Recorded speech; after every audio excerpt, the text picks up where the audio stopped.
فأعوذ بالله من الشيطان الرجيم. بسم الله الرحمن الرحيم.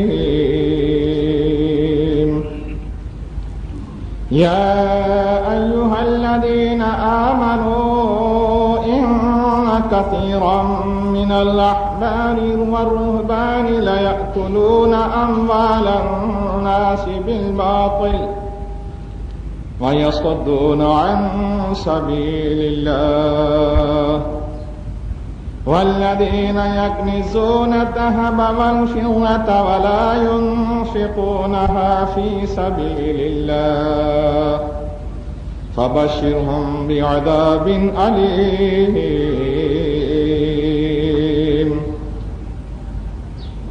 يوم يحمى عليها في نار جهنم فتكوى بها جباههم وجنوبهم وظهورهم هذا ما كنزتم لأنفسكم فذوقوا ما كنتم تكنزون.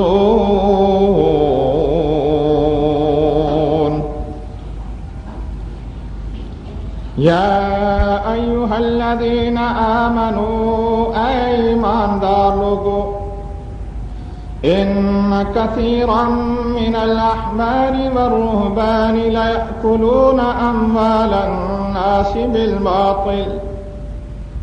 بہت سارے یہودیوں کے علماء عیسائیوں کے صوفی لوگوں کا مال غلط طریقے سے کھاتے ہیں اور اللہ کی راہ سے روکتے ہیں. والذین یکنزون الذهب والفضة ولا ينفقونها في سبیل اللہ. اور وہ لوگ جو سونا چاندی ذخیرہ کرتے ہیں اس کو اللہ کی راہ میں خرچ نہیں کرتے، ان سب قسم کے لوگوں کو فبشرہم بعذاب علیم، دردناک عذاب کی خوشخبری سنا دو.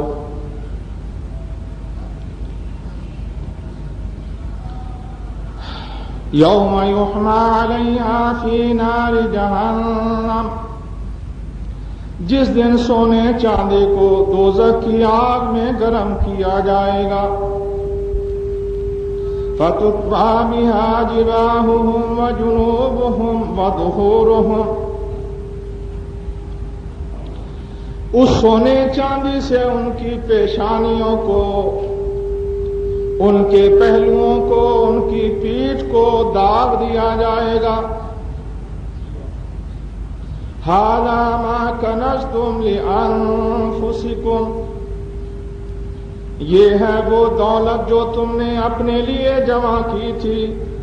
فذوقوا ما کنتم تکنزون،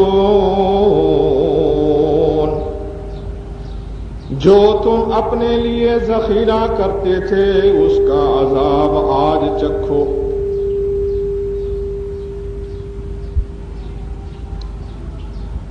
ہر قسم کی ثنا تعریف کے لائق اللہ ذوالجلال والاکرام ہے. جناب رسول اللہ صلی اللہ علیہ وآلہ وسلم پر ان گنت درود و سلام. پچھلے خطبے میں نے آیت پڑھی تھی اتخذوا احبارهم ورهبانهم اربابا من دون اللہ والمسیح ابن مریم. یہودیوں عیسائیوں نے اپنے علماء کو، اپنے صوفیوں کو اللہ ذوالجلال والاکرام سے منہ پھیر کے ان کو رب بنا لیا اور حضرت عیسیٰ علیہ السلام کو رب بنا لیا. میں والمسیح ابن مریم پچھلی دفعہ بھول گیا، اللہ ذوالجلال والاکرام معاف کرے. انسان ہے، اس سے بھول چوک ہوتی ہے. جناب رسول اللہ صلی اللہ علیہ وآلہ وسلم نے ایک دفعہ فرمایا رحم اللہ ابا فلان کنت نسیت آیتا فذکرنیہا. اللہ تعالیٰ فلاں شخص پر اپنی رحمت کرے، میں ایک آیت بھول گیا تھا، اس نے مجھے وہ یاد دلائی. یہ آیت پچھلے خطبے میں نے پڑھی تھی کہ ان لوگوں نے اپنے صوفیوں کو، اپنے مولویوں کو رب بنا لیا. آج بھی سورہ توبہ ہی کی آیت ہے، آیت نمبر 35-36، وہ آیت نمبر 31 تھی۔ اللہ ذوالجلال والاکرام نے فرمایا، انہیں کا ذکر ہو رہا ہے، یعنی یہود نصارہ کا، یریدون لیطفئوا نور اللہ بافواہہم واللہ متم نورہ ولو کرہ الکافرون، کہ یہ یہودی عیسائی اللہ تعالیٰ کے نور کو پھونکوں سے بجھانا چاہتے ہیں، اور اللہ تعالیٰ اپنے نور کو مکمل کرنے والا ہے، کافر کتنا ہی ناپسند کیوں نہ کرے۔ انہیں یہودیوں عیسائیوں کے علماء صوفیوں کا اللہ ذوالجلال والاکرام نے یہاں ذکر فرمایا، اور ان کے ساتھ ان لوگوں کا ذکر فرمایا اللہ سبحانہ و تعالی نے جو اپنے مال میں سے زکوٰۃ نہیں دیتے۔ اللہ ذوالجلال والاکرام نے فرمایا کہ اے ایماندارو، بہت سارے صوفی، بہت سارے مولوی لوگوں کا مال غلط طریقے سے کھاتے ہیں، یعنی عیسائیوں کے صوفی، یہودیوں کے علماء، اور ہمارے ہاں بھی ایسے علماء ہیں جیسے کہ اللہ کے رسول صلی اللہ علیہ وآلہ وسلم نے فرمایا کہ میری امت میں وہ کام ہوگا جو پہلی امتوں میں ہوا۔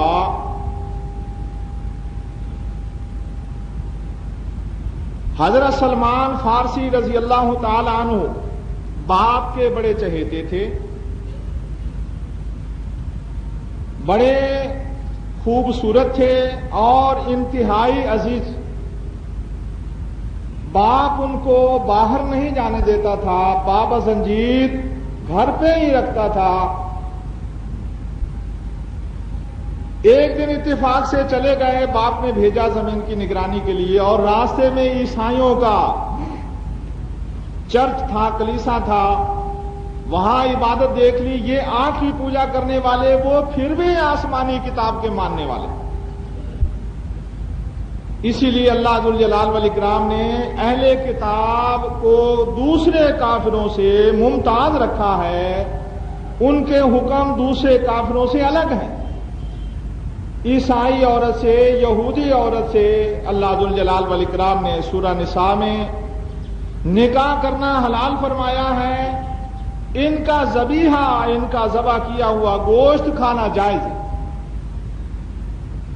عرض کرنے کا مقصد کہ ان میں اتنی صداقت ہے کہ وہ اللہ کے نبیوں کو مانتے ہیں، اللہ ذوالجلال والاکرام کو مانتے ہیں، اتنی صداقت ان میں ہے۔ اور یہ آنکھ کی پوجا کرنے والے، دیکھا دل کو بھائی وہ بات، آسمانی مذہب تھا، اس میں تھوڑا بہت پھر بھی کچھ نہ کچھ ہے، لیکن وہ تعلیمات عام لوگ نہیں پڑھ سکتے۔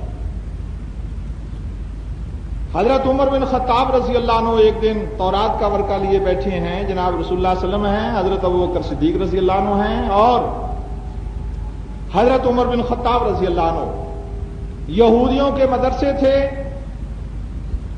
حضرت عمر بن خطاب رضی اللہ عنہ کا وہاں سے گزرنا ہوتا تھا۔ ایک دن تورات کا ورقہ ہاتھ لگا، اور حضرت عمر بن خطاب رضی اللہ عنہ صاحب علم تھے۔ پورے عرب کے اندر 16 یا 17 آدمی تھے جو لکھنا پڑھنا جانتے تھے، ان میں سے حضرت عمر بن خطاب رضی اللہ عنہ بھی تھے۔ ورقہ سامنے ہے، یا رسول اللہ باتیں تو اس میں اچھی لکھی ہیں، نظر ورقے پر ہے۔ جناب رسول اللہ صلی اللہ علیہ وسلم کس طرف دیکھ رہے ہیں؟ حدیث میں ذکر نہیں، حضرت ابوبکر صدیق رضی اللہ عنہ جناب رسول اللہ صلی اللہ علیہ وسلم کے چہرے کو دیکھ رہے ہیں۔ حضرت عمر رضی اللہ عنہ پڑھتے جا رہے ہیں، جناب رسول اللہ صلی اللہ علیہ وسلم کا رنگ تبدیل ہوتا جا رہا ہے۔ آخر میں حضرت ابوبکر صدیق رضی اللہ عنہ برداشت نہیں کر سکے، عمر تمہاری ماں تمہیں گم پائے، جناب رسول اللہ صلی اللہ علیہ وسلم کے چہرے کو نہیں دیکھتے۔ حضرت عمر بن خطاب رضی اللہ عنہ نے دیکھا، فوراً دو زانو ہو گئے، کہنے لگے رضیت باللہ ربا وبالاسلام دینا وبمحمد نبیا۔ مسلسل یہ پڑھتے گئے، مجھے کافی ہے یہ بات کہ میرا رب اللہ ہے، میرا دین اسلام ہے، میرے پیغمبر حضرت محمد صلی اللہ علیہ وسلم، مجھے یہ بات کافی ہے، اس کے علاوہ مجھے کسی چیز کی ضرورت نہیں۔ جناب رسول اللہ صلی اللہ علیہ وسلم کا غصہ اترنا شروع ہو گیا. آپ نے فرمایا تم تو وہ کتاب پڑھتے ہو جو حضرت موسیٰ علیہ السلام پر آئی, خود حضرت موسیٰ علیہ السلام جن پر یہ کتاب نازل ہوئی میرے وقت میں آ جائیں, ما وسعہ الا اتباعی, میری پیروی کرنا پڑے ان کو. وَإِذَا أَخَذَ اللَّهُ مِيثَاقَ النَّبِيِّينَ لَمَا آتَيْتُكُم مِّن كِتَابٍ وَحِكْمَةٍ ثُمَّ جَاءَكُمْ رَسُولٌ مُصَدِّقٌ لِّمَا مَعَكُمْ لَتُؤْمِنُنَّ بِهِ وَلَتَنصُرُنَّهُ. اللہ تعالیٰ نے یہ عہد لیا تھا تمام پیغمبروں سے کہ اگر تمہارے وقت میں آخری پیغمبر صلی اللہ علیہ وآلہ وسلم آ جائیں تو تم نے ان پر ایمان لانا ہوگا. اللہ ذوالجلال والاکرام نے یہ بات قرآن پاک میں فرمائی, تم نے ان پر ایمان لانا ہوگا. یہ قادیانی مرزائی دھوکہ دیتے ہیں کہ جی جناب رسول اللہ صلی اللہ علیہ وسلم کے بعد حضرت عیسیٰ علیہ السلام نہیں آئیں گے. یہ تو مانتے ہیں کہ مر گئے, لیکن اہل سنت والجماعت الحمدللہ مسلمانوں کا سب کا یہ عقیدہ ہے کہ حضرت عیسیٰ علیہ السلام آئیں گے. تو کہتے ہیں آپ کے بعد پھر نبی تو آ گیا نا. نبی نہیں, وہ امتی بن کر آئیں گے. تو جناب رسول اللہ صلی اللہ علیہ وسلم نے فرمایا وہ خود آ جائیں تو انہیں میری اتباع کرنا پڑے, میرے اوپر ایمان لانا پڑے. میرا عرض کرنے کا مقصد عام آدمی کو وہ کتاب نہیں پڑھنی چاہیے جسے وہ بائبل مقدس کہتے ہیں. حضرت عمر بن خطاب رضی اللہ عنہ کو جناب رسول اللہ صلی اللہ علیہ وآلہ وسلم نے نہیں پڑھنے دی, حالانکہ کتنا اونچا درجہ تھا حضرت عمر بن خطاب رضی اللہ عنہ کا, جس گلی سے گزر جائے شیطان وہ گلی چھوڑ کے بھاگ جائے. تو پھر ہم کیا چیز ہیں. لیکن حضرت سلمان فارسی رضی اللہ عنہ سراسر غلط مذہب پر, اس میں کچھ نہ کچھ سچائی. عیسائی ہو گئے, بات لمبی ہے, وہ ایک مرتبہ گیا دوسرے کے پاس جاتے گئے, آخر میں ایک سچا آدمی ملا اور اس نے بتایا کہ تم مدینے چلے جاؤ, اب آخری پیغمبر ہونے والا ہے. تو جب ایک شخص مر جاتا, حضرت سلمان فارسی رضی اللہ عنہ اس کا حال بتاتے یہ کیسا انسان تھا. تہ خانوں میں لے جاتے ہیں حضرت سلمان رضی اللہ عنہ, چرچ کے منتظمین کو تہ خانوں میں لے کے جاتے اور دکھاتے ایک شخص نے 17 مٹکے سونے کی اشرفیاں بھر رکھی تھی. ایک پادری نے 17 مٹکے جمع کر رکھے تھے سونے کے. اللہ ذوالجلال والاکرام نے فرمایا نا ان کثیر من الاحبار والرہبان لا یاکلون اموال الناس بالباطل, کہ بہت سارے یہودیوں کے علماء, عیسائیوں کے صوفی غلط طریقے سے لوگوں کا مال کھاتے ہیں اور اللہ کی راہ سے روکتے ہیں, یعنی مسلمان ہونے سے روکتے ہیں. کہتے ہیں تم سچے مذہب پر ہو. تو یہ لوگ اس طرح غلط مال کھاتے تھے. حضرت عدی بن حاتم رضی اللہ عنہ جب جناب رسول اللہ صلی اللہ علیہ وسلم کے پاس آئے تو کہنے لگے جی ہم تو ان کی عبادت نہیں کرتے تھے. حضرت جناب رسول اللہ صلی اللہ علیہ وآلہ وسلم نے فرمایا عدی میں تیرے مذہب کو تجھ سے زیادہ جانتا ہوں, تو عیسائیوں میں فلاں فرقے کا ماننے والا نہیں ہے, یعقوبی فرقے کا آدمی تو نہیں ہے. جی ہاں, ان میں زکوٰۃ لینا منع ہے اور تو زکوٰۃ لیتا ہے. حضرت عدی رضی اللہ عنہ خاموش ہو گئے. جناب رسول اللہ صلی اللہ علیہ وآلہ وسلم اللہ کے پیغمبر تھے, ایک ایک بات ثابت کرتی ہے کہ آپ اللہ کے پیغمبر تھے. عیسائیوں کا عالم آتا ہے, جناب رسول اللہ صلی اللہ علیہ وسلم فرماتے ہیں میں تجھ سے تیرے دین کو زیادہ جانتا ہوں. آپ امی تھے, آپ ان پڑھ تھے, لیکن اللہ تعالیٰ کے حکم سے آپ کو معلومات ملتی تھی وحی کے ذریعے. 2 یہودی علماء آئے جناب رسول اللہ صلی اللہ علیہ وسلم کے پاس, انہوں نے کچھ سوالات کیے. جناب رسول اللہ صلی اللہ علیہ وسلم نے وہ ان کو جوابات دیے. انہوں نے آپ کے ہاتھ چومے اور کہنے لگے آپ اللہ کے سچے پیغمبر ہیں. آپ صلی اللہ علیہ وآلہ وسلم نے فرمایا تو پھر تم ایمان کیوں نہیں لاتے؟ کہنے لگے ہمارے مذہب کے لوگ, ہمارے مقتدیان ہمیں جینے نہیں دیں گے, ہمیں مار دیں گے اگر ہم آپ کے اوپر ایمان لے آئے. جناب رسول اللہ صلی اللہ علیہ وسلم نے 10 باتیں بتائیں, موقع نہیں, پھر انشاءاللہ کبھی اللہ نے اگر اس عنوان پر توفیق دی تو بتائیں گے. عرض کرنے کا مقصد کہ اللہ کے رسول صلی اللہ علیہ وسلم کی یہ نبوت کی نشانی, سچا پیغمبر ہونے کی دلیل, آپ الحمدللہ جس پیغمبر کے ماننے والے ہیں وہ اللہ کا آخری پیغمبر ہے، اللہ کا سب سے سچا پیغمبر ہے، سب سے زیادہ امت والا ہے۔ آپ کو اللہ تعالیٰ نے جن خوبیوں سے نوازا کسی پیغمبر کو اللہ تعالیٰ نے نہیں نوازا۔ لیکن یہ ہمارے لیے خوشی کی بات جب ہے اگر ہم جناب رسول اللہ صلی اللہ علیہ وآلہ وسلم کی تابعداری کریں، پیروی کریں۔ تو جس طرح یہودیوں کے علماء غلط مال کھاتے تھے، امت مسلمہ کے اندر بھی ایسے علماء ہیں لوگوں سے زکاتیں لیتے ہیں۔ وہ علماء اور وہ منتظمین، میں کراچی میں تھا، نواب شاہ کی انتظامیہ کے 2 آدمی گئے، وہاں کے مولوی صاحب اور وہاں کے صدر، اور انہوں نے مسجد کا سارا مال ہڑپ کر لیا، اور وہ جو صدر صاحب تھے انہوں نے اپنی وہاں سے جائیداد بیچ کر دوسری جگہ جائیداد، یعنی روپوش ہو گئے، وہاں سے چلے ہی گئے۔ تو یہ علماء پر ہی منحصر نہیں، منتظمین بھی ایسے ہوتے ہیں، اور اللہ ذوالجلال والاکرام کے اچھے بندے ہر جگہ موجود ہیں۔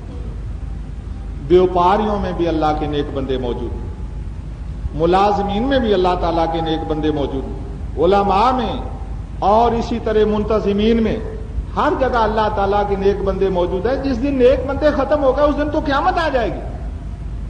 اللہ ذوالجلال والاکرام نے ہر میدان میں، ہر فیلڈ میں اپنے اچھے بندے رکھے ہیں حجت قائم کرنے کے لیے، دلیل لینے کے لیے۔ تم یہ کہتے ہو کہ رشوت کے بغیر ہماری زندگی نہیں گزر سکتی تھی، یہ بھی تو تمہارے ساتھ ملازم تھا، تمہارے دفتر کے اندر ملازم تھا، یہ تو رشوت نہیں لیتا تھا۔ تم کہتی ہو ملاوٹ کے بغیر گزارا نہیں ہو سکتا، یہ بھی تو ملاوٹ نہیں کرتا تھا، تمہارے ہی بازار کا بیوپاری تھا۔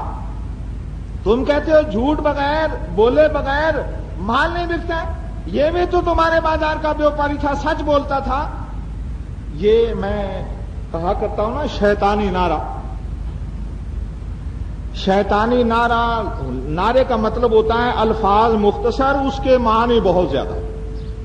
اس کا مطلب پاکستان کا مطلب کیا؟ لا الہ الا اللہ، یہ نعرہ لگا تھا پاکستان بناتے وقت، یہ نعرہ، یہ رحمانی نعرہ تھا۔ اب اس کا پاکستان کا مطلب کیا؟ لا الہ الا اللہ، یعنی اسلام کے اوپر اس حکومت کی بنیاد ہوگی۔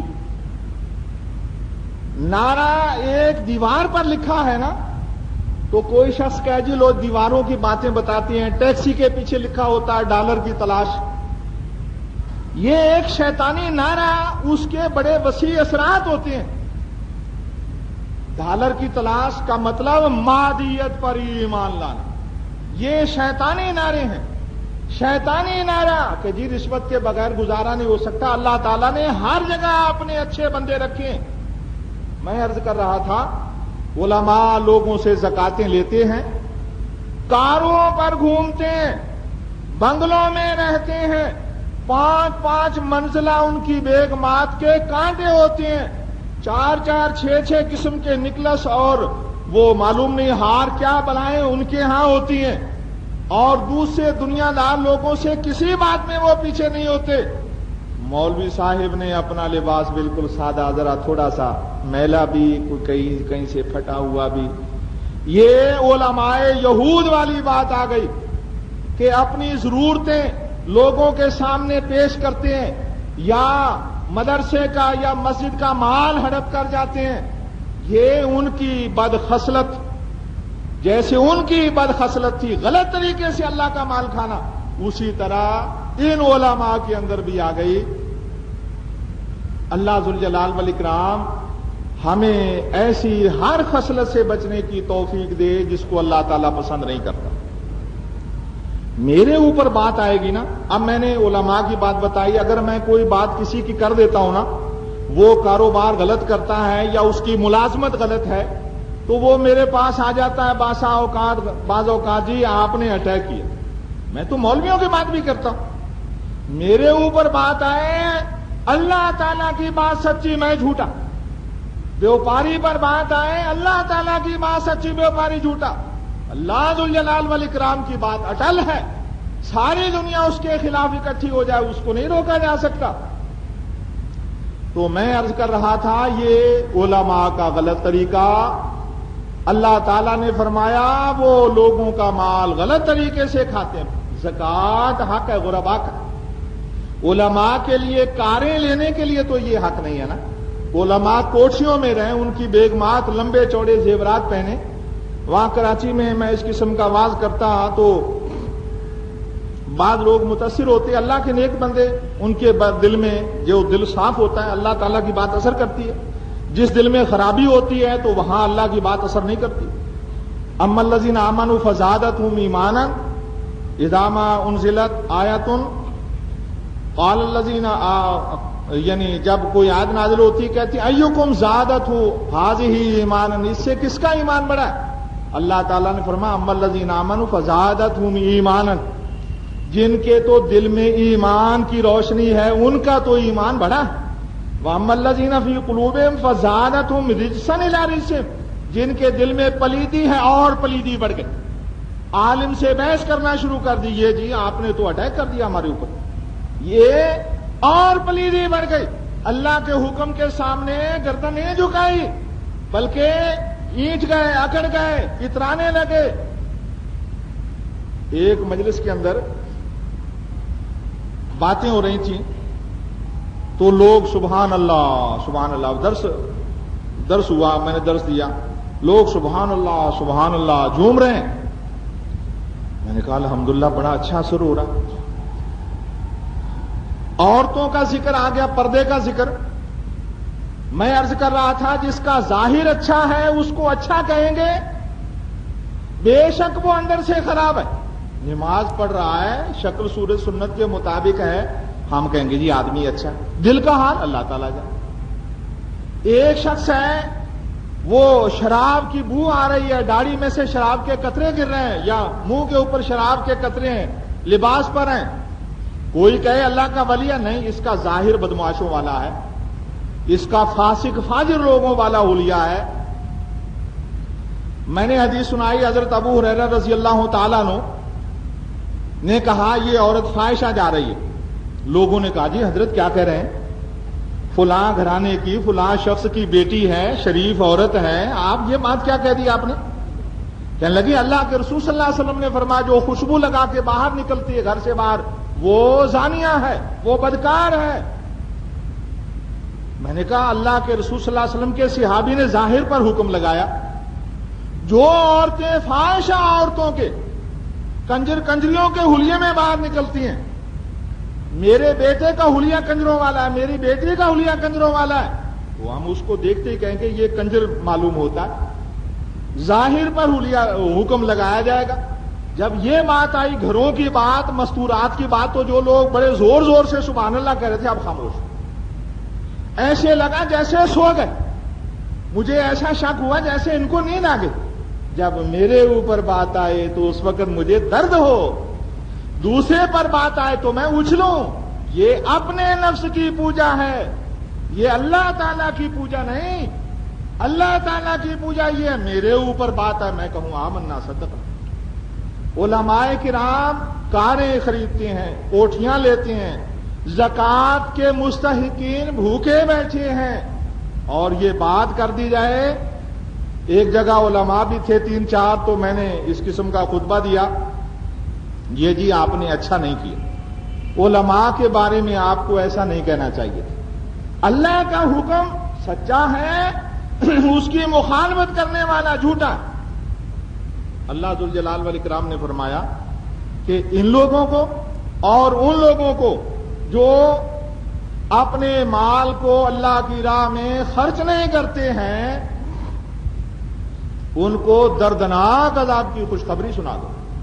سبحان ربک رب العزة عما یصفون وسلام علی المرسلین والحمد للہ.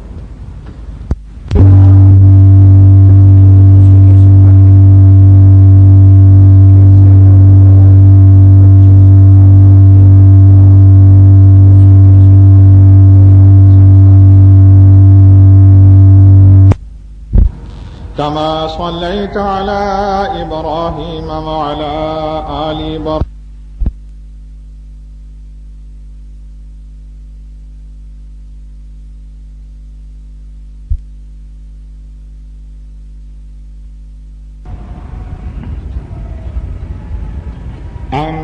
أما بعد فأعوذ بالله من الشيطان الرجيم بسم الله الرحمن الرحيم يا أيها الذين آمنوا إن كثيرا من الأحبار والرهبان ليأكلون أموال الناس بالباطل ويصدون عن سبيل الله والذين يكنزون الذهب والفضة ولا ينفقونها في سبيل الله فبشرهم بعذاب أليم۔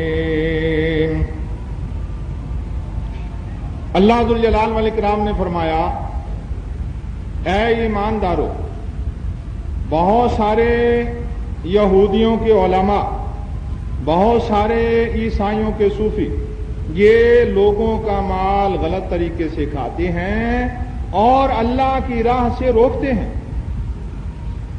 ان لوگوں کو اور ان لوگوں کو جو سونا چاندی ذخیرہ کرتے ہیں اور اللہ کی راہ میں اس کو خرچ نہیں کرتے، دردناک عذاب کی خوشخبری سنا۔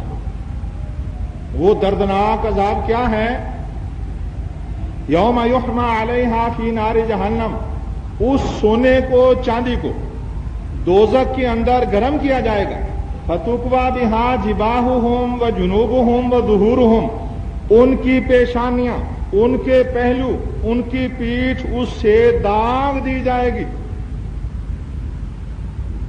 اور کہا جائے گا ھذا ما کنزتم لانفسکم، یہ وہ دولت جس کو تم نے اپنے لیے ذخیرہ کر لیا تھا، فذوقوا ما کنتم تکنزون، جو تم اپنے لیے ذخیرہ کرتے تھے اس کا عذاب چکھو۔ اللہ سبحانہ و تعالی نے جہاں یہودی صوفیوں اور یہودی مولویوں کی برائی بیان کی، وہاں اللہ ذوالجلال والاکرام نے ان لوگوں کی بھی برائی بیان فرمائی جو اپنے مال کی زکات نہیں دیتے۔ وہ سینت سینت کر، گن گن کر، یحسب ان مالہ اخلدہ، فرمایا ویل لکل ہمزۃ لمزہ الذی جمع مالا وعددہ، مال جمع کرتا ہے، گن گن کر رکھتا ہے، یحسب ان مالہ اخلدہ، وہ یہ سمجھتا ہے میرا مال میرے پاس ہی رہے گا، وہ یہ سمجھتا ہے کہ میرا مال مجھ سے جدا نہیں ہوگا۔ اللہ ذوالجلال والاکرام نے ان لوگوں کو یہ وعید فرمائی کہ یہ ان کا مال، یہ ان کا سونا، یہ ان کی چاندی، یہ ان کے روپے سکے کاغذ یعنی چاندی کی شکل میں آ جائے گا کیونکہ کاغذ کی اپنی کوئی حیثیت نہیں، یا چاندی کی حیثیت ہے یا سونے کی حیثیت، اور 20 مسکال یعنی 7.5 تولے سونا ہے تو اس پر زکات ہے، زکات شروع ہو گئی۔ 7.5 تولے سے کم ہے، ہاں کھوٹ نکال دیجیے، اس میں سے موتیوں کا وزن نکال دیجیے، خالص سونا 7.5 تولے کسی کے پاس اکٹھا ہو گیا، 200 درم چاندی، 4 اوقیے 5 اوقیے 40 اوقیے کا 40 درم کا ایک اوقیہ ہوتا ہے، 5 اوقیے یا 40 درم 200 دینار 200 درم یہ چاندی ہو جاتی ہے، یا جو کیش ہے وہ چاندی کے حکم میں ہے، کیش چاندی کے حکم میں ہے، روپے پیسے چاندی کے حکم میں، زکات اس شخص پر ہے 52.5 تولے کی مالیت جس کے پاس ہے۔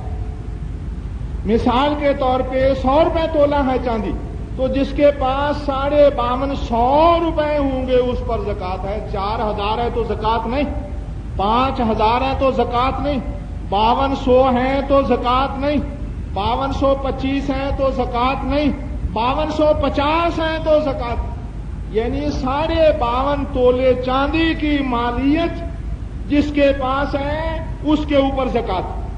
اگر اس کے پاس 7 تولے سونا ہے 4,000 روپیہ ہے، تو بعض ائمہ یہ فرماتے ہیں کہ سونے کی بھی مالیت لگاؤ اور زکات اس پر واجب کرو، لیکن محدثین کہتے ہیں نہیں، سونا اپنی جگہ ہے، چاندی اپنی جگہ ہے، دونوں کو ملا کے اس کی مالیت نہیں لگائی جائے گی۔ سونا معاف، کیش اگر 52.5 تولے کو پہنچ جاتا ہے تو اس کے اوپر زکات۔ اللہ کے رسول صلی اللہ علیہ وآلہ وسلم نے ہمیں یہ فرمایا ہے۔ ایک دفعہ جناب رسول اللہ صلی اللہ علیہ وآلہ وسلم نے بخاری مسلم شریف کی حدیث ہے، حضرت عمر بن خطاب رضی اللہ عنہ بیٹھے ہیں، جناب رسول اللہ صلی اللہ علیہ وسلم نے فرمایا کہ سونے چاندی کی بربادی ہو، سونا چاندی برباد ہوں، سونا چاندی برباد ہوں۔ مہاجرین بیپاری لوگ تھے، انصار کھیتی باڑی کرنے والے تھے۔ اگر کوئی شخص کھیتی باڑی کرتا ہے تو اس پر عشر ہے، بشرطے کہ زمین بارانی۔ اگر زمین نہری ہے تو اس پر نصف عشر ہے، یعنی 10واں حصہ بارانی زمین پر اور 20واں حصہ اس پر جس کو راہٹ سے پانی دیتا ہے، کنویں سے نکال کے دیتا ہے، یا نہری پانی ہے اس کا وہ مالیہ وغیرہ وغیرہ دیتا ہے، تو اس پر 20واں حصہ ہے۔ انصار کھیتی باڑی کرنے والے تھے، مہاجرین بیوپاری تھے۔ جب اللہ کے رسول صلی اللہ علیہ وسلم نے یہ سونے چاندی کی برائی فرمائی اور آپ چلے، حضرت عمر رضی اللہ عنہ نے دیکھا کہ مہاجرین کے چہرے غم زدہ ہو گئے، ہمارے جیسے نہیں تھے کہ حکم سنا اور سن کر کپڑے جھاڑے اور چلے گئے، ایسے نہیں تھے وہ۔ حضرت عائشہ رضی اللہ تعالیٰ عنہ فرماتی ہیں کہ سب سے اچھی عورتیں انصار کی عورتیں تھیں۔ جب پردے کا حکم نازل ہوا تو انہوں نے جھٹ موٹے موٹے کپڑے اوپر کر لیے، اپنے آپ کو ڈھانک لیا اور پردے میں ہو گئی۔ جس کے پاس کپڑا نہیں تھا اس نے لحاف کے اندر وہ دبک کے بیٹھ گئی، لحاف اوڑھ لیا، اگر یہ بھی نہیں تو وہ کسی دیوار کی اوٹ میں چلی گئی۔ بعض لوگ کہتے ہیں جی چہرے کا پردہ نہیں ہے، بڑے بڑے علماء، اور بھول لگ جاتی ہے۔ میں نے ایک کتاب لکھی، اس میں الحمدللہ اللہ تعالیٰ میری اس نیکی کو قبول کرے اور میرے مرنے کے بعد میری زندگی میں بھی زیادہ سے زیادہ پڑھی جائے اور میری آخرت کا نجات کا ذریعہ بنے۔ علماء وہ کہتے ہیں کہ چہرے کا پردہ نہیں، چہرہ تو اصل ہوتا ہے۔ ایک شخص سے چہرہ چھپا لو، اس کو ہاتھ بھی دکھا دو، اس کو کپڑے بھی دکھا دو، اس کو پاؤں بھی دکھا دو، اس کو زیور بھی دکھا دو اور کہو اس سے نکاح کر لو، وہ نکاح بالکل نہیں کرے گا۔ وہ کہے گا چہرہ دکھاؤ، اصل حسن چہرہ، اور کہتے ہیں چہرے کا پردہ نہیں۔ میں عرض کر رہا تھا کہ وہ لوگ صحابہ رضوان اللہ علیہم اجمعین ایسے نہیں تھے کہ حکم سنا اور خلاف پڑا تو آنکھیں موند لی، سر جھکا لیا، نیند آ رہی ہے، وہ فوراً اس کے اوپر عمل کرتے تھے۔ جب اللہ تعالیٰ نے شراب کی حرمت کا حکم نازل فرمایا، مدینے کی گلیوں میں نالیوں میں سیلاب آ گیا، انہوں نے اپنے مٹکے لنڈا دیے، اپنے خم توڑ دیے، سرائیاں توڑ دی، جو شراب کے مخصوص برتن تھے توڑ دیے، شراب بہا دی انہوں نے۔ جب یہ آیت حدیث آپ نے فرمائی، صحابہ کا رنگ کالا پڑ گیا۔ حضرت عمر کہنے لگے ٹھہرو، میں تمہاری تکلیف دور کرتا ہوں۔ جناب رسول اللہ صلی اللہ علیہ وسلم جا رہے تھے سواری پر، حضرت عمر رضی اللہ عنہ پیچھے گئے سواری پر۔ حضرت صوبان رضی اللہ عنہ فرماتے ہیں تیز دوڑا کے سواری کو تیز دوڑا کے آپ کے پیچھے گئے، یا رسول اللہ آپ کے صحابہ پر یہ آپ کا حکم مشکل گزرا ہے۔ وہ کہتے ہیں فَأَيَّ مَالٍ نَدَّخِرُ، اگر سونا چاندی بری چیز ہے تو پھر ہم اپنا مال کس چیز کو بنائیں؟ اللہ کے رسول صلی اللہ علیہ وسلم نے کیا فرمایا، ذرا غور سے سنو۔ آپ صلی اللہ علیہ وسلم نے فرمایا، جب حضرت عمر نے کہا، وہ کہتے ہیں فَأَيَّ مَالٍ نَدَّخِرُ، اگر سونا چاندی بری چیز ہے تو پھر ہم کس چیز کو اپنے پاس مال کے طور پر رکھیں؟ آپ نے فرمایا لسانًا ذاکرًا وقلبًا شاکرًا وامرأة تعین احدکم علی دینہ، ابو داؤد ترمذی کی حدیث. آپ نے فرمایا سب سے بہترین مال. پوچھا نا کہ پھر اگر سونا چاندی بری چیز ہے تو ہم کس چیز کو اپنے پاس ذخیرہ کر کے رکھیں, کس کو مال بنائیں؟ آپ نے فرمایا اللہ کو یاد کرنے والی زبان, اللہ کا شکر ادا کرنے والا دل, نیک بیوی جو اپنے شوہر کو نیکی کا حکم دیتی. اللہ کے رسول صلی اللہ علیہ وسلم نے فرمایا یہ مال سب سے بہترین مال. ایک صحابی فوت ہوئے اصحاب صفہ میں سے. اصحاب صفہ وہ لوگ ہوتے تھے جو باہر سے ہجرت کر کے آتے تھے اور مسجد کے چبوترے پر وہ اس وقت تک رہائش رکھتے تھے جب تک متبادل انتظام نہ ہو جائے. یہ مستقل طالب علم نہیں تھے. بڑے بڑے بیپاری لوگ, حضرت ابو بکر صدیق بھی آئے تو وہاں پہ ٹھہرے, حضرت عبد الرحمن بن عوف رضی اللہ عنہ تو وہاں پہ ٹھہرے. حضرت عبد الرحمن بن عوف بہت بڑے مالدار صحابی تھے جناب رسول اللہ صلی اللہ علیہ وسلم کے صحابہ میں. تو بعض لوگ یہ سمجھتے ہیں کہ صفہ پر رہنے والے درویش لوگ ہی تھے. نہیں, جو باہر سے ہجرت کر کے آتا تھا اس کے لیے مدینے میں کوئی ٹھکانہ نہیں ہوتا تھا, تھوڑی دیر کے لیے وہاں وہ ٹھہر جاتا تھا. ایک یعنی ٹمپریری رہائش تھی. تو وہاں سے ایک شخص فوت ہوا. کچھ لوگ وہ بھی تھے جو پڑھتے تھے, حضرت ابو ہریرہ رضی اللہ عنہ, حضرت سلمان فارسی, حضرت صہیب رومی, یہ یعنی پڑھتے رہتے تھے. وہ فوت ہوا اور اس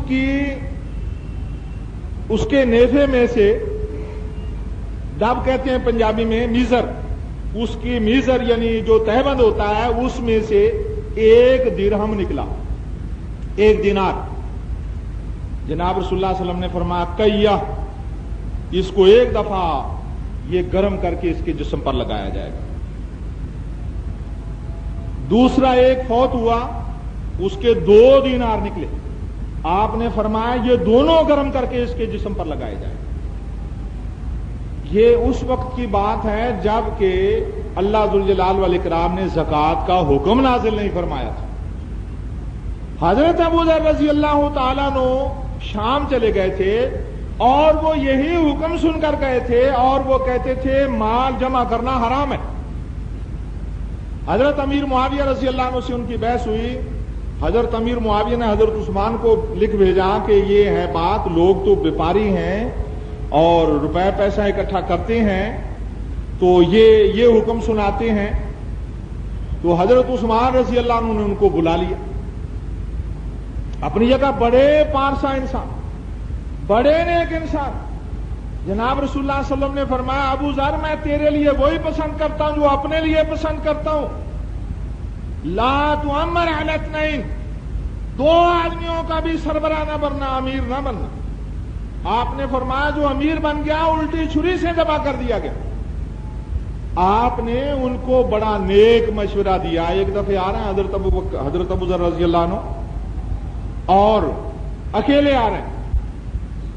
جناب رسول اللہ صلی اللہ علیہ وسلم نے فرمایا یہ ابو ذر آ رہا ہے, اکیلا آ رہا ہے, اکیلا جیے گا, اکیلا ہی مرے گا. یہ اپنی جگہ ایک لمبی بات ہے, چھوڑیے اس بات کو. وہ کہتے تھے کہ مال نہیں اکٹھا کرنا چاہیے. وہ اس وقت کی بات جب کہ اللہ تعالیٰ نے جائز نہیں ٹھہرایا تھا.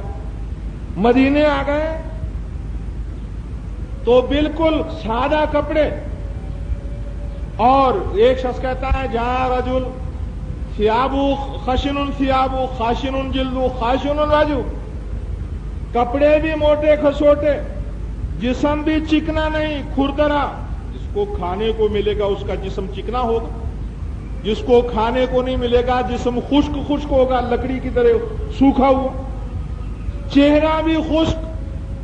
کھڑے ہو گئے اور کہنے لگے بشر الکنازین, جو لوگ مال دولت ذخیرہ کرتے ہیں ان کو دوزخ کی خوشخبری سنا دو.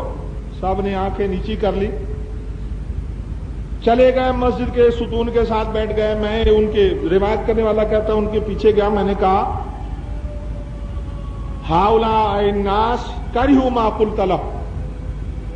قلت لهم, جو آپ نے ان سے کہا ہے ان کو پسند نہیں آیا. کہنے لگے ہاؤلاء لا يعقلون شيئا, ان کو دین کی سمجھ نہیں ہے. حضرت ابو ذر رضی اللہ عنہ اس وقت کی بات انہوں نے پلے باندھ رکھی تھی جبکہ مال حرام تھا. آپ نے فرمایا ایک دفعہ داغ دیا جائے گا, 2 دینار داغ دیے جائیں گے. بعد میں اللہ تعالیٰ نے آیت نازل فرمائی خذ من اموالہم صدقۃ تطہرہم بہا, ان کے مال سے صدقہ لو, اس مال سے ان کے مال کو پاک کرو, صدقہ لے کر ان کے مال کو پاک کرو. اگر مال جمع نہیں کیا جا سکتا تو زکات کا کیا مطلب؟ ہاں کچھ لوگ ایسے ہوتے ہیں ان کے لیے مال جمع کرنا بہتر نہیں ہوتا. یعنی لوگوں کی مختلف قسمیں ہیں نا, پیغمبروں میں فرق ہے, کوئی چھوٹے درجے کا پیغمبر کوئی بڑے درجے کا پیغمبر. کافروں میں فرق ہے, کوئی چھوٹے درجے کا کافر کوئی بڑے درجے کا کافر. منافقوں میں فرق ہے, اللہ کے ولیوں میں فرق ہے, کوئی چھوٹے درجے کا ولی کوئی بڑے درجے کا ولی. تو اسی طرح متقی پرہیزگار لوگوں میں بھی فرق ہے. ایک بزرگ سے کہنے لگے جی مال میں صدقہ کتنا ہے؟ کہنے لگے سارے کا سارا. وہ کہنے لگے جی صدقہ, کہنے لگے سارے کا سارا مال. یہ عام لوگوں کے لیے بات نہیں. پارسا لوگ جو ہیں جناب رسول اللہ صلی اللہ علیہ وسلم نے دعا مانگی, اللہم اجعل رزق آل محمد قوتا, یا اللہ محمد صلی اللہ علیہ وسلم کے گھر کا رزق اتنا دے صبح و شام صبح و شام. یا اللہ آپ نے دعا مانگی مجھے ایک وقت کھانے کو دے, میں تیرا شکر ادا کروں, اور ایک وقت نہ دے میں تجھ سے مانگوں.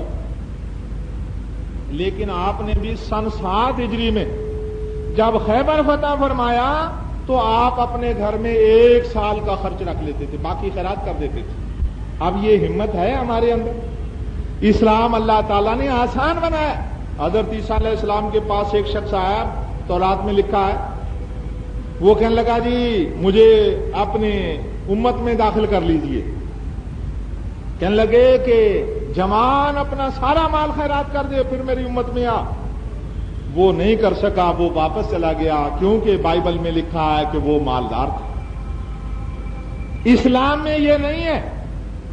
اسلام غنی کا بھی مذہب ہے, دولت مند کا بھی مذہب ہے, غریب کا بھی مذہب ہے, وہ افسر کا بھی مذہب ہے, وہ مزدور کا بھی مذہب ہے, وہ بیوپاری کا بھی مذہب ہے.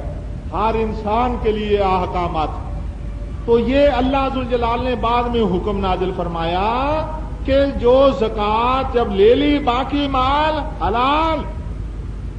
ہاں اس وقت سارا مال ضروری ہے جب کسی کا لوٹا ہوا ہے, تو جب تک وہ سارے کا سارا اس کو دے گا نہیں, وہ سمجھے میں نے اس میں سے زکوٰۃ دے دیا میرے لیے حلال ہو گیا, حرام. وہ سارے کا سارا حرام, کسی کا مال ہڑپ کر لیا اس نے اور اس کے بعد وہ اس میں سے زکوٰۃ دینا نہ. اللہ تعالیٰ ان اللہ طیب لا یقبل الا طیبا, اللہ پاک ہے اور پاک مال میں سے صدقہ قبول کرتا ہے. تو میں عرض کر رہا تھا حضرت ابو ذر کو پتہ نہیں تھا, بعد میں اللہ تعالیٰ نے کیا حکم نازل فرمایا. تو زکوٰۃ لازم ہے.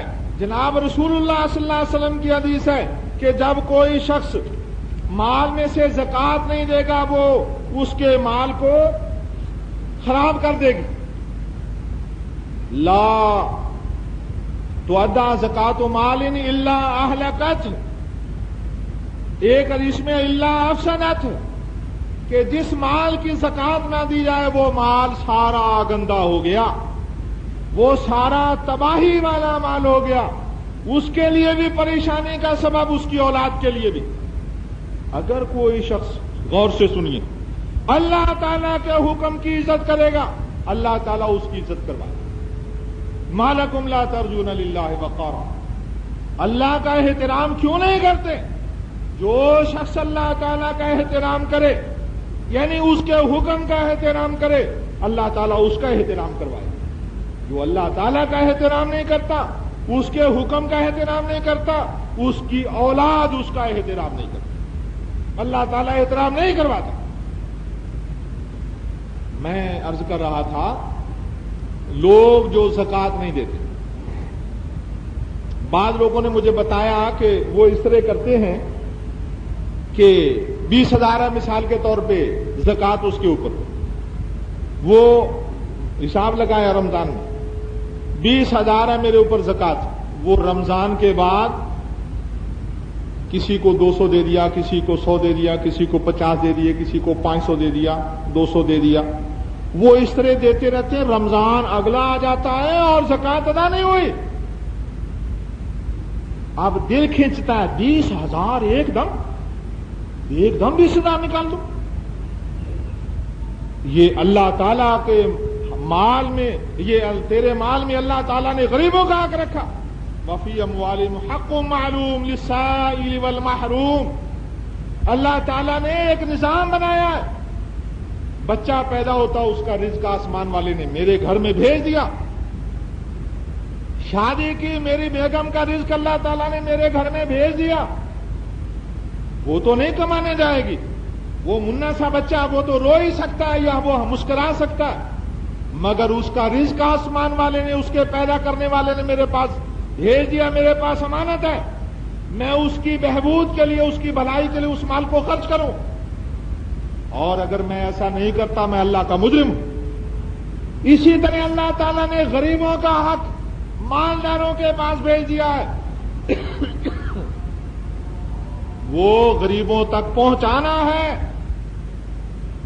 اگر نہیں پہنچائے گا وہ اللہ تعالیٰ کا مجرم ہے، اللہ ذوالجلال والاکرام اس کو اس کے مال سے پریشان کرے گا، اس کی اولاد اس کو ذلیل کرے گی، اس کی بیوی میں، اس کے دل میں اس کا احترام نہیں ہوگا، محلے داروں کے دل میں اس کا احترام نہیں ہوگا، وہ ناراض ہوتا ہے اولاد پر، مولوی صاحب کے پاس آتا، مولوی صاحب میرے بیٹے میرا حکم نہیں مانتے، میرے دوست انہیں اللہ کا حکم نہیں مانا، وہ تیرا حکم کیسے مانیں گے؟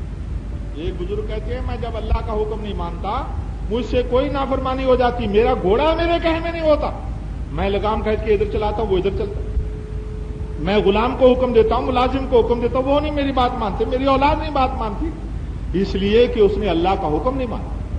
نیک لوگ وہ ہوتے ہیں جن کے دل میں اللہ تعالیٰ ڈال دیتا ہے یہ تیرے لیے جو مصیبت بنی کھڑی ہے یہ تجھ سے نافرمانی ہو گئی ہے، ایک ان کے دل میں پتہ ہوتا ہے ان کو یہ مجھ سے نافرمانی ہو گئی، اور جس کا سارا دل کالا ہو۔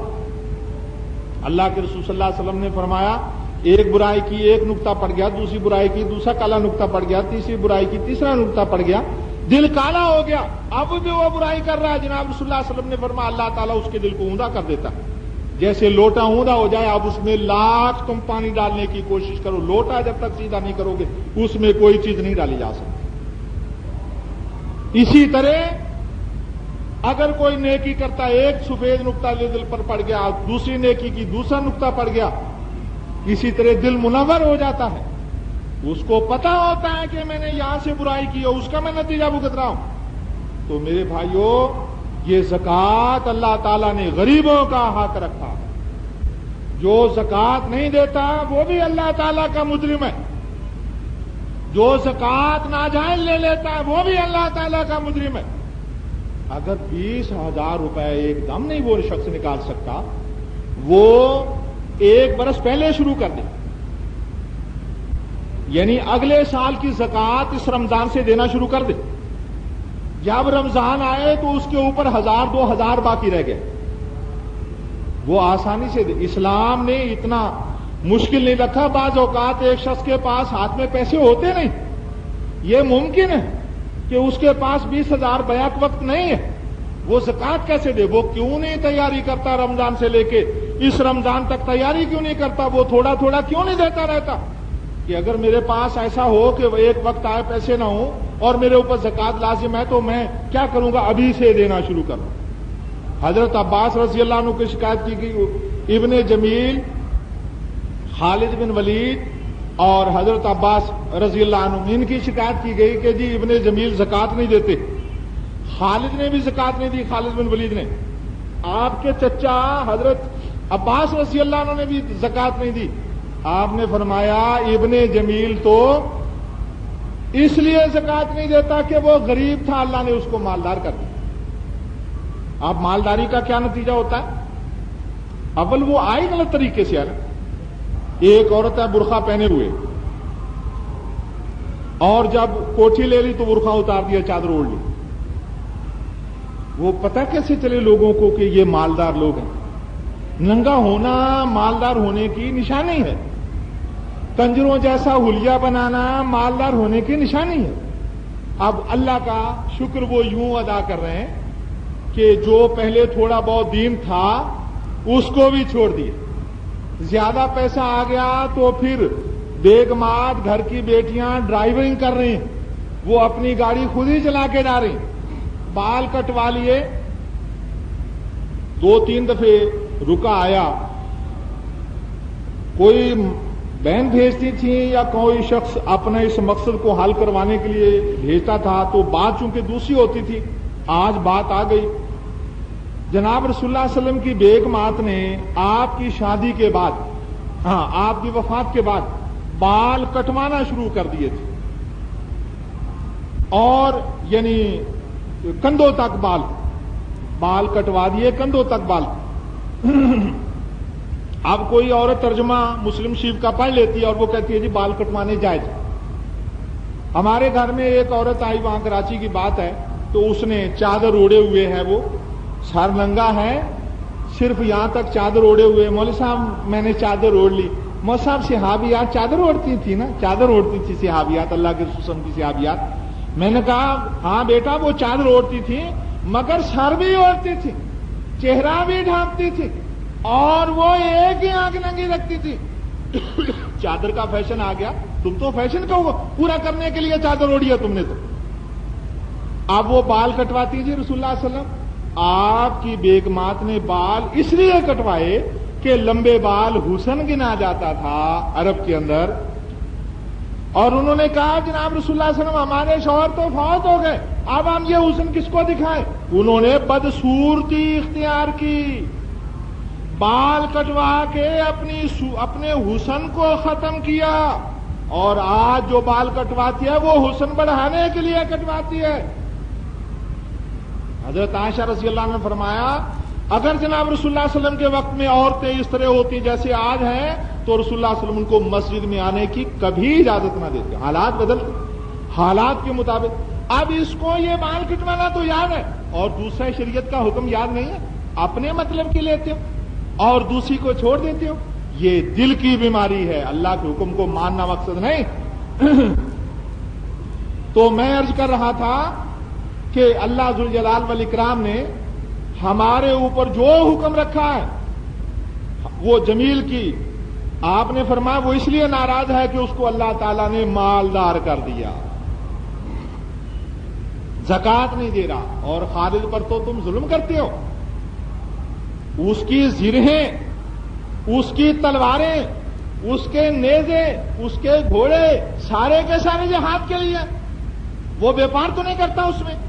اور باقی رہی بات میرے چچا عباس کی, عمر تمہیں معلوم ہونا چاہیے ام الرجل سنو اخی سنو ابی, ایک شخص کا جو باپ ہوتا ہے, چچا ہوتا ہے, وہ باپ کی جگہ ہوتا. مجھے میرے چچا عباس نے اس سال کی بھی زکات دے دی ہے, اگلے سال کی بھی دے دی ہے, یعنی معلوم ہوا ایک سال پہلے بھی زکات دی جا سکتی ہے.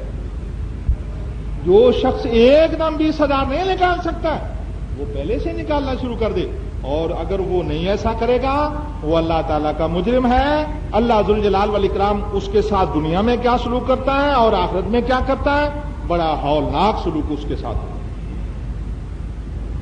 سبحان ربک رب العزت عما یصفون. آپ نے باہر اشتہار دیکھے ہیں, 6 اپریل کو اس مسجد میں جلسہ ہو رہا. اشتہاروں میں بڑا غلط طریقہ ہے کہ علماء کے نام کے ساتھ بڑے بڑے القابات لکھ دیے جاتے ہیں, بڑے بڑے القابات, خطیب پاکستان, مفکر اسلام, شیر اسلام, معلوم نہیں کیا کیا لکھ دیا جاتا. محقق اثر, اپنے زمانے کا سب سے بڑا محقق, کیا کچھ لکھ دیا جاتا. یہ بات اللہ تعالیٰ کو پسند نہیں ہے. اللہ تعالیٰ نے فرمایا یحبون یحمدوا بما لم یفعلوا, یہ یہودیوں کی علامت ہے کہ جو انہوں نے نہیں کیا اپنے کھاتے میں ڈلوانا چاہتے ہیں, اپنے خود کریڈٹ لینا چاہتے ہیں, جو کیا نہیں اس کا کریڈٹ خود لینا چاہتے ہیں. ایک شخص مفکر اسلام ہے نہیں اور اس کو لکھ دیا جائے مفکر اسلام, تو یہ بات غلط. خطیب پاکستان نہیں, مفتی پاکستان نہیں, وہ اپنے آپ کو مفتی اعظم لکھواتا ہے یا اس کو کوئی لکھ دیتا ہے اور وہ دیکھتا ہے اور اس کے خلاف وہ آواز نہیں اٹھاتا، منع نہیں کرتا، یہ بات غلط ہے۔ تو جلسے کے اندر اشتہار کے اوپر ایسی چیزیں لکھی ہیں، میرے نام کے ساتھ مفکر اسلام لکھ دیا، بڑا میں نے پہلے تو دیکھا نہیں، اور جب بعد میں اشتہار لگا میں نے دیکھا، امام مالک رحمت اللہ علیہ فتویٰ نہیں دیتے تھے، 60 یا 70 محدثین نے، بڑے بڑے علماء نے ان سے کہا کہ آپ فتویٰ دینے کے اہل ہیں، تو پھر انہوں نے فتویٰ دینا شروع کیا۔ مجھے کس نے کہا آپ مفکر اسلام؟ مجھے تو یہ کسی نے سند نہیں عطا کی ہے، بڑے بڑے علماء موجود ہیں، اور میں تو باہر سڑک کے اوپر میں نے بتایا تھا کہ میں تو ایک طالب علم ہوں، جو علم ہوتا ہے وہ آپ کو بتا دیتا ہوں، جو علم نہیں ہوتا میں کہتا ہوں جی میں کتابوں سے رجوع کروں گا، اور یہ کبھی اللہ تعالیٰ توفیق نہ دے کہ اپنے آپ کو ایسا سمجھے۔ حضرت علی رضی اللہ عنہ، جناب رسول اللہ صلی اللہ علیہ وسلم نے خیبر کی لڑائی میں فرمایا کہ کل میں جھنڈا اس کو دوں گا جو اللہ اور اس کے رسول صلی اللہ علیہ وسلم سے محبت کرتا ہے، اللہ تعالیٰ اس کے رسول صلی اللہ علیہ وسلم اس سے محبت کرتے ہیں، کل میں جھنڈا اس کو دوں گا۔ حضرت عمر کہتے ہیں میرے دل میں کبھی یہ شوق نہیں آیا کہ میں نمایاں ہوں، لیکن اس دن میرے دل میں آیا کہ جھنڈا مجھے ملے، کیوں؟ آپ ڈگری دے رہے ہیں کہ اس کو جھنڈا دوں گا جو اللہ اس کے رسول صلی اللہ علیہ وسلم سے محبت کرتا ہے، اللہ اس کا رسول صلی اللہ علیہ وسلم اس سے محبت کرتا ہے۔ اس دن میرے دل میں یہ بات آئی، میں ذرا تھوڑی گردن اٹھا کے دیکھ رہا تھا آپ کی نظر میرے اوپر پڑ جائے، مگر آپ نے پوچھا علی کہاں ہے، اور حضرت علی رضی اللہ عنہ کو جھنڈا دیا۔ حضرت علی رضی اللہ عنہ جب وہ خلیفہ تھے تو ان کے بیٹے محمد بن حنفیہ یعنی ماں کی طرف وہ منسوب تھے، کہنے لگے ابا جی مسلمانوں میں سب سے افضل، صحابہ میں سب سے افضل کون ہے؟ ان کا مطلب تھا کہ آپ فرمائیں گے، میرے ابا جی فرمائیں گے میں، آپ نے کہا حضرت ابو بکر صدیق رضی اللہ عنہ۔ کہنے لگے اس کے بعد کہ چلو جی ابھی شاید اپنا نام لیں گے، کہنے لگے عمر بن خطاب رضی اللہ عنہ۔ کہنے لگے جی اس کے بعد، کہنے لگے شاید ابھی ہی اپنا نام لے لیں، کہنے لگے عثمان بن عفان رضی اللہ عنہ۔ کہنے لگے اس کے بعد آپ، وہ کہنے لگے مجھے ہی کہنا پڑے گا، کہنے لگے اس کے بعد آپ، کہنے لگے ما انا الا رجل من المسلمین، میں تو بھئی ایک عام مسلمان آدمی ہوں۔ یہ اللہ تعالیٰ کو بات پسند ہے۔ اگر کسی کے اندر کوئی چیز ہے، اب مرنے کے بعد کوئی کہتا ہے علامہ تھے، وہ مفکر اسلام تھے، وہ محدث تھے، شیخ الحدیث تھے، مرنے کے بعد کوئی کہتا ہے تو ایک جدا بات ہے، لیکن اس کی زندگی میں اس کے سامنے جس جلسے میں وہ خطاب کر رہے ہیں موجود ہے، یہ لکھ دیا جی یہ بات ٹھیک نہیں۔ اس میں ابراہیم کنگن پوری آئیں گے، انشاءاللہ انتظامیہ والے یہ کوشش کریں گے، یعنی ان کا پورا یہ فرض ہے مسجد کے اندر نعرے نہ لگا۔ اللہ کے رسول صلی اللہ علیہ وسلم نے مسجد میں شور کو ناپسند فرمایا، صرف واز کہنے والا زوردار آواز سے بول سکتا ہے کیونکہ آپ زوردار آواز سے واز فرماتے تھے، اس کے علاوہ زوردار آواز سے کوئی شخص، جب میں واز نہیں کر رہا تو مجھے بھی اجازت نہیں ہے کہ میں زوردار آواز سے بولوں، واز کے وقت ہی زوردار آواز سے بولا جا سکتا ہے اللہ کے گھر میں، یہ اس گھر کا احترام ہے۔ دوسرے، اصلاح وہ عالم کبھی نہیں کر سکتا جو دوسرے پر انگلی اٹھائے، اصلاح وہی شخص کر سکتا ہے جو عام بات کرے، اہل حدیث پر آ رہی ہے تو آ جائے، خود اس کے اپنے اوپر آ رہی ہے، علماء پر آ رہی ہے آ جائے، اس کے گھر پر، اس کے کاروبار پر آ رہی ہے آ جائے، اس کے فرقے پر آ رہی ہے آ جائے، لیکن یہ اپنے کو تو خوشامد سے پھلانا اور کہنا کہ ان جیسا دوسرا کوئی نہیں ہے، اور دوسروں کو لان ملامت کرنا، یہ بات نبیوں کی سنت نہیں۔ اگر نبی اس طرح کرتے تو کوئی بھی ان پر ایمان نہ لاتا۔ تو یہ آنے والے حضرات کو، منتظمین حضرات، سختی کے ساتھ کہہ دیں، ہماری جو میں مشن لے کے بیٹھا ہوں اور میرے رب نے میرے اوپر کرم فرمایا کہ مجھے ایک جگہ دے دی حق کہنے کے لیے، اللہ ان کا دین دنیا سے ہمارے جنہوں نے میرے ساتھ تعاون کیا، ان میں سر فہرست حاجی صدیق، اللہ ذوالجلال والاکرام ان کو جنت الفردوس میں جگہ دے۔ میرا کوئی مقصد نہیں، میں نے آپ کو پہلے بتایا تھا کہ میں مسجد میں کوئی پائی پیسہ نہیں لیتا، اور یہ میرے رب کا فضل ہے، میری کوئی خوبی نہیں۔ تو میرا تو مقصد ہے تبلیغ کرنا، لیکن اگر ایسے علماء آئے جو دوسروں پر کیچڑ اچھالیں تو میری تبلیغ متاثر ہو. اس لیے اس چیز کا دھیان رکھیں. اللہم انصر الاسلام والمسلمین، اللہم اعز الاسلام والمسلمین. ہاں ایک بات رہ گئی، یہ لینٹر تو ڈل گیا ہے لیکن بہت سارا کام باقی ہے. آپ ہر جمعے بھرپور تعاون کر کے جایا کریں. اس میں آپ کبھی کوتاہی نہ کیا کریں، بھرپور تعاون ہر جمعے آپ کیا کریں. اللہم انصر الاسلام والمسلمین، اللہم اعز الاسلام والمسلمین واذل الشرک والمشرکین ودمر اعداء الدین. اللہم اجعل کلمۃ الاسلام ہی العلیٰ واجعل کلمۃ الکفر ہی السفلی. اللہم اشف مرضانا ومرضى المسلمین، اللہم اشف مرضانا ومرضى المسلمین. اللہم استر عوراتنا وآمن روعاتنا، اللہم اقض حاجاتنا حاجات الدنیا والآخرۃ ہی لک رضا. تقبل منا انک انت السمیع العلیم. سبحان ربک رب العزۃ عما یصفون وسلام علی المرسلین والحمد للہ رب العالمین.